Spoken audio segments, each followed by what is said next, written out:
मैंने नबी करीम को देखा जबकि हबशा के लोग छोटे नेज़ों भालों से मस्जिद में खेल रहे थे।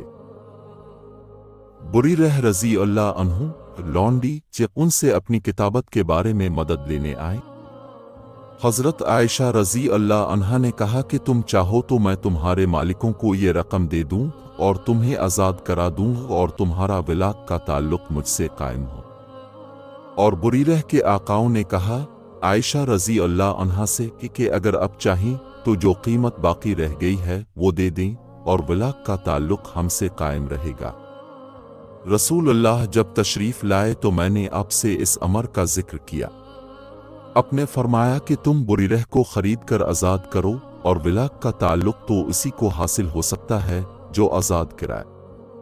फिर रसूल अल्लाह मिंबर पर तशरीफ लाए।